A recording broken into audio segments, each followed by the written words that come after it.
India's skies are in chaos, and the country's one of the biggest airline is right at the center of the storm. IndiGo, which controls 60% of India's aviation market, has just suffered the worst meltdown in its 20-year history. For 4 straight days, airports across India turned into scenes of panic and frustration.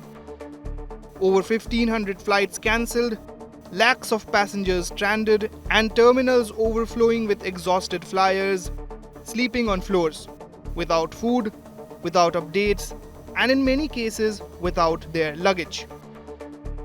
Earlier this week, IndiGo cancelled over 550 flights, a single-day record. By Friday, another 400 flights were wiped off the board.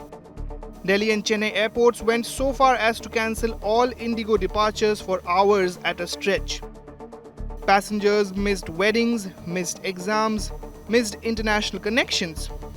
Some said flying to Dubai had become cheaper than flying from Delhi to Bengaluru. So what triggered India's one of the biggest aviation collapse? The airline hugely miscalculated its staffing needs under new flight duty time limit rules. These stricter regulations were meant to prevent pilot fatigue and slashed nighttime operations, increased mandatory rest hours, and reduced weekly flight limits.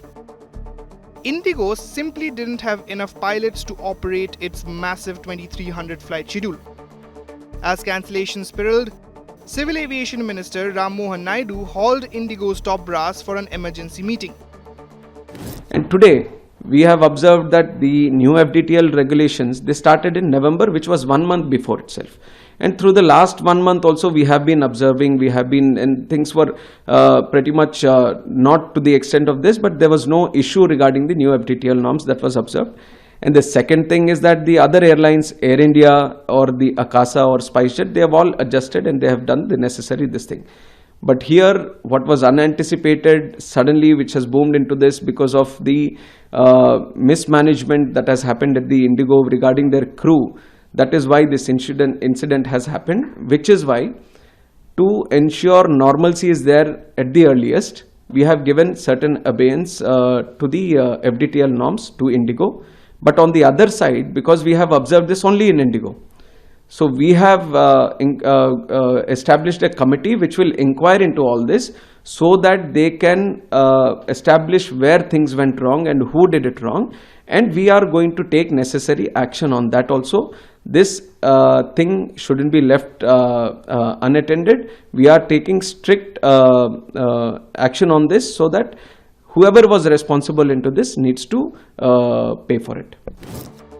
The DGCA launched a probe and even rolled back parts of the new rules, temporarily giving IndiGo room to stabilize operations.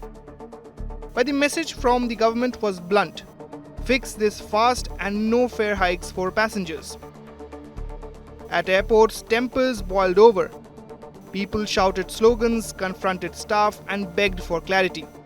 Many said they had waited 12 to 14 hours with no food vouchers, no communication, and no support. Some passengers even attended weddings over a video call after missing flights. IndiGo has apologized and admitted to planning gaps and misjudgment. That we have experienced severe operational disruptions for the past few days.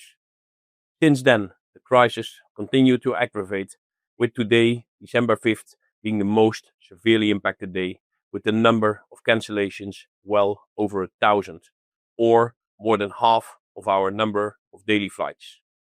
I, on behalf of all of us at IndiGo, would like to extend our sincerest apologies for the major inconvenience this has caused to many of our customers on account of delays or cancellations.